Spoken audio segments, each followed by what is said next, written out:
Hello, what's up everyone? Aaron here once again. Today in this video I'm just going to talk. I've been doing a lot of playing in videos and then you just really don't say anything, and with the exception of lessons, nobody really gets anything from somebody just playing a bunch of riffs.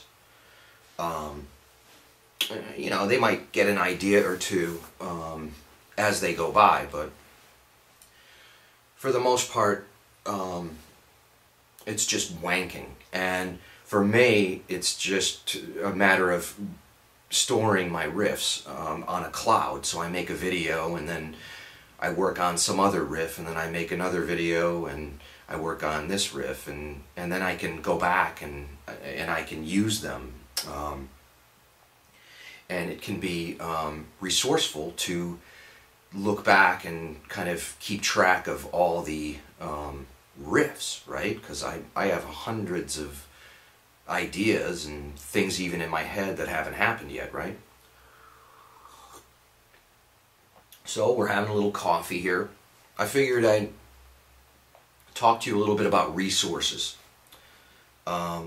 Resources are great. So if you're, starting out, or even if you've been playing for a while, as you progress, you're going to collect things. You're going to gravitate towards things. And I've been playing for roughly 35 years, 36 perhaps. And as I, progressed through my experience with the instrument, I naturally, of course, gravitated towards things that I found interesting, right?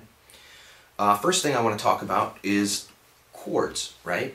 So chords are very important. Now, knowing how the chords are constructed is great too. Instead of just fingering them, which is also fine. Sometimes actually fingering them and not knowing exactly what's happening might be better for some people.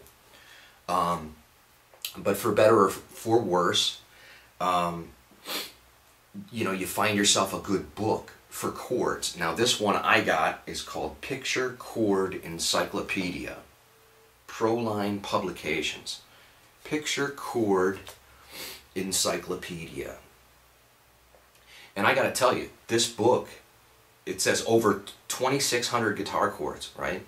Well, it's not 2,600, different chords. It's just like, 400 chords in, 7 different keys. So, it's not as intimidating. You're not learning totally different 2,600 voicings. There's probably 400 voicings. And then for every chord, of course, there's going to be let's say A minor, then there's going to be a B minor, and there's going to be a B flat minor, that kind of thing. Picture Chord Encyclopedia. And it's killer. I refer to it a lot. I practice. Sometimes I just sit there and play chords. I just play right out of the book. Great one. So I do recommend that one. Here's another one. This this book has blown my mind, really. It still blows my mind to this day because it has so much in it. And this one is Guitar Grimoire. Okay. Now I know a lot of you guys, who have been playing for quite some time, are already familiar with that. Adam Cadman, and it's a complete guide to scales and modes, and it even has the cycle of fifths. It even has the cycle of fifths right on the cover, which I thought was brilliant. Incredible book, the Guitar Grimoire. It's full of stuff, exotic scales, weird stuff. Great, man. It would make Zappa really, really happy because it has all that experimental kind of tonality in 5-tone scales. There's 6-note scales. It's crazy. It's great. Now this book I ran into at Barnes & Noble. and I found it kind of interesting. It's called Songs and Solos. Songs and Solos. And in here, it says, create the right solo for every song by Ricky Rooksby. And this book is awesome. I mean, this book is almost more, I want to say documentary, and he talks a lot about artists. He breaks down their style. He takes you through scales, harmony. He takes you through, how to build a solo, which is all thrown out the window, really, because it's up to you, not to listen. You don't have to listen to this guy. And believe you me, I don't really listen to him much either. It comes with a CD, like a play-along. They have backing tracks built in, which was awesome. Have I played along with him? No, I really didn't find much interest in that quite yet. I tend to play a cappella, by myself most often. I don't really play the backing tracks as much lately. It's just, it's more work to set up everything and, create the backing. You gotta do this. And I tend to want to create my own backing tracks. But anyway, Songs and Solos by Ricky Rooksby. Another one I would recommend. It's actually cool. They talk to a lot of guitar players and got a lot of famous quotes about soloing, and it was very enlightening. Here is a book that I picked up in my time when Roth left Van Halen, right? And he got Steve Vai. Okay, I'll tell you what. Steve Vai, Guitar Extravaganza. Now this has songs from, I think it's Skyscraper and Eat 'Em and Smile. Now, in my opinion, Vai took Roth to a completely different level. He took him away from the Eddie level, which Eddie's fantastic, and he's really insane too. I mean, don't get me wrong. I mean, overall, Eddie might have been better in that context. Obviously, Van Halen was the original, right? So how could somebody that steps in be better than the original? But I tell you what, Steve Vai really, really tore it up. I mean, he's just awesome. He went from Alcatraz. He was kind of quiet for a while. I think he did a solo, thing after that with the Flexible. And Flexible was cool too. Very wild player. Vai is very inspiring to me. And I like, I've heard things, but I don't want to go into, him as a person. I won't even go there. So anyway, here's a good one. Now this guy kind of blew my mind. My buddy, I went over to his house and he played me a song called Hiroshima Mon Amour by Alcatraz, which I mentioned Vai was with. And he said they got the guitar player Yngwie J. Malmsteen or something, and I'm Yngwie, and I found his name to be quite interesting, and it means Viking. So there he had that song, I Am a Viking. But anyway, the Yngwie Malmsteen Trilogy. All right, now Trilogy. The Trilogy album, of course, Trilogy, third, on that. But aside from doing whatchamacallits, Steeler with Ron Keel, which he tore it up with him too, and Alcatraz, sick playing, ridiculous. But Trilogy is fantastic, and Wolf Marshall does the transcriptions, which are pretty good. I don't want to say they're entirely accurate. I'm not saying the notes are wrong, but a lot of times I found the fingerings to be not as efficient as Yngwie really actually plays. And then, what else do we got here as far as resources? Okay, I have this one, which I find always cool to go back and listen to. It has 30 tracks on it, 30 live tracks of this guy. And it's live in Tokyo, 1997. Michael Schenker Group, DVD, babe. Michael Schenker. Now this guy, you know, this guy might be the godfather of a lot of that. This, you know, he's one of those guys that kind of started everything, you know.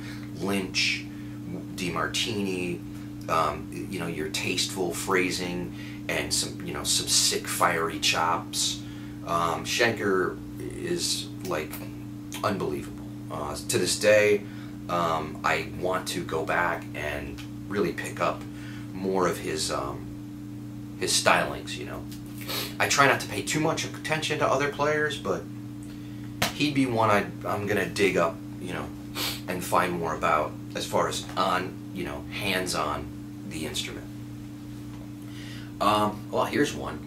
I actually met this guy, and I remembered meeting him, and I thought it was just in a music store where I worked in Los Angeles, and I remembered him just by meeting him. I didn't know who he was, but he blew my mind. He was just in there noodling, and we talked for a while.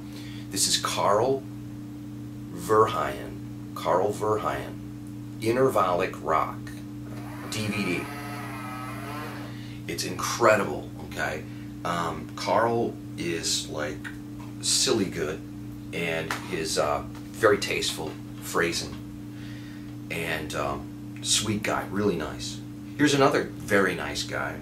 Met him a handful of times. Always told him that, you know, I wanted to jam with him and stuff. A couple of times I met him, I was pretty hammered. I met him at a Roth show at Universal City Walking, and I gave him my phone number. He must have thought I was a real nutbag, but I met him a couple times after and kind of, you know, made up and made amends with the guy. George Lynch, okay? George Lynch, and this one is just George Lynch. He kept it pretty simple, and this DVD is killer, you know. I mean, he's kind of, I want to say, not sober entirely. I don't know what he was dealing with back then, but he seemed kind of fried. But and his playing was, it's kind of loosey-goosey at times on that one, George Lynch. But no, the guy is killer. Here's another one. When I went to GIT, I used to see this guy a lot. Didn't really jam too often with him. I think I sat in a couple of times, but he was quite terrifying, and hence terrifying guitar trip. There's your term to match the experience, my experience anyway. The guy is pretty horrifying. Paul Gilbert, hey, he's fantastic.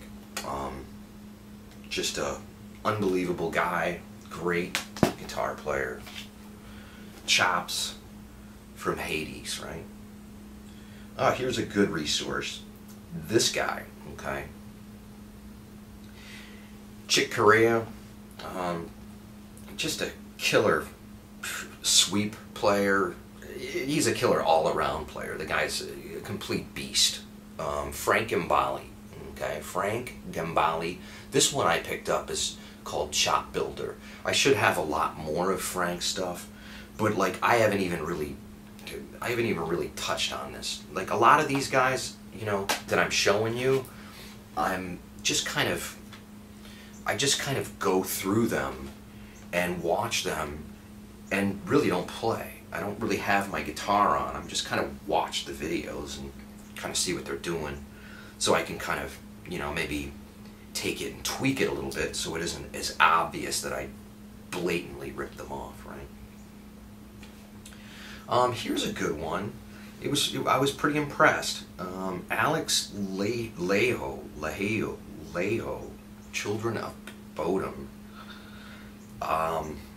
He's pretty good. He impressed me a lot with his rhythmic chops. You know, he has some interesting things, and a lot of rhythm, counterpart kind of sound.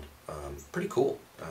I would recommend it. Metal Guitar, Alex Laiho. And then, oh, here we go. Here's an old school kind of throwback. The Historic Performances, Volume 1 and 2, The Electric Sun Years. Uli Jon Roth.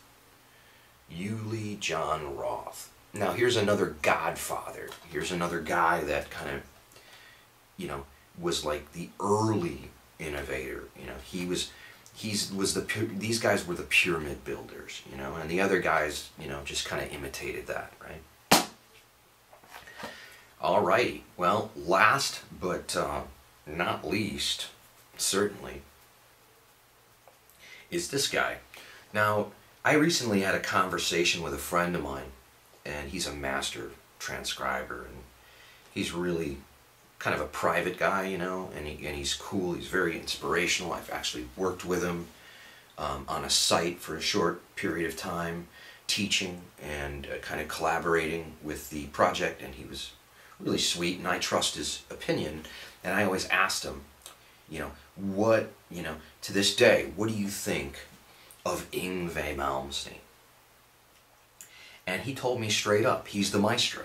He said there's no doubt about it that Yngwie is a virtuoso maestro. Okay, so when some people say I'm a virtuoso, or their album says they're a virtuoso, or some review says they're a virtuoso, that term gets thrown around. Okay, it gets abused, let's say. And in Yngwie Malmsteen's case, we can kind of come to the conclusion that it's not being thrown around lightly. This guy, Yngwie Malmsteen, the Alfred's Artist Series DVD. It's just called Yngwie Malmsteen. And the guy is unbelievable. Now, when you watch this one, as opposed to a lot of the other ones, when you watch this one, when he plays it slow, like when Yngwie says, "Oh, yeah, I played a riff slow for you. I play, you know, whatever. I played it slow." He's not playing slow. He's playing it like mid to fast tempo, even slow. And he doesn't really break it down. He doesn't tell you how he picks everything. And so a lot of this stuff can get by you. But for me, I didn't need that. I watch this one, and I pretty much know everything that he's playing, because I've just played enough of his music in the past. And this one's kind of cool. This is actually, I was impressed. It was a good show. Yngwie Malmsteen Live. Alright. And that's Yngwie Malmsteen Live in like 90-something probably. No, 2000. And produced and directed by Yngwie J. Malmsteen. Of course, the guy's very hands-on. Wants to produce his own stuff. Wants to pretty much do everything.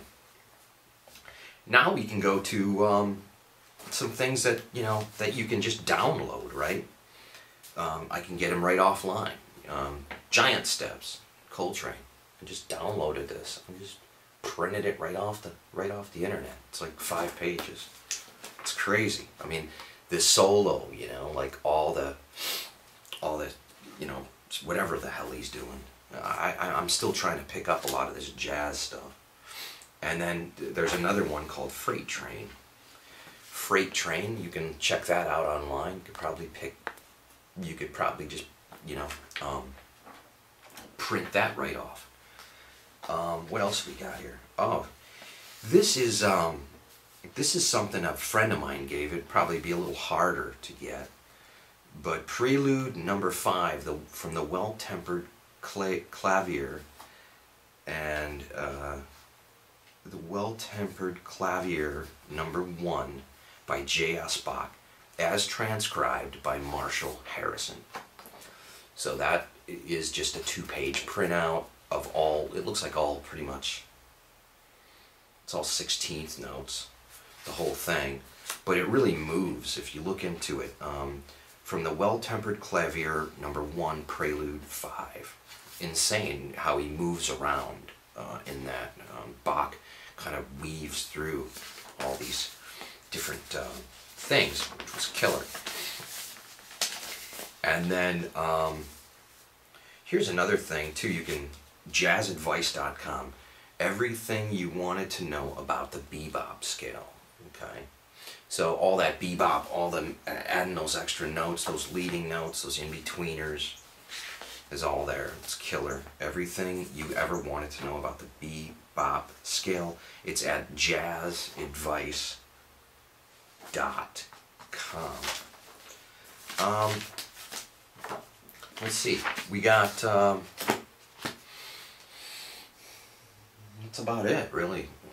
I don't want to talk forever, but I just wanted to share some of my resources, and hope you guys have a good experience, of course, and a good day and everything. And just keep playing, you know, keep learning. Don't stagnate, and work on things that you don't know. If you know something, move on, because a lot of it's muscle memory. It's like riding a bike. It's not going to leave you. You know, they say use it or lose it. Well, to a certain point, yes, but don't be afraid to just keep moving ahead. As I said before, I cloud my riffs. I practice, and then I film myself, and then I work on certain things, and then I cloud it, and I put it away, and then I go on to something else, and then I work on some other things, and then I cloud that and put it away, and then I can always go back and refer to it if I forget, you know. So always try, anyway, try really hard to keep expanding your scope. All right, you guys take care. It's coffee time here. That's the close of the video. You guys all take care. Later.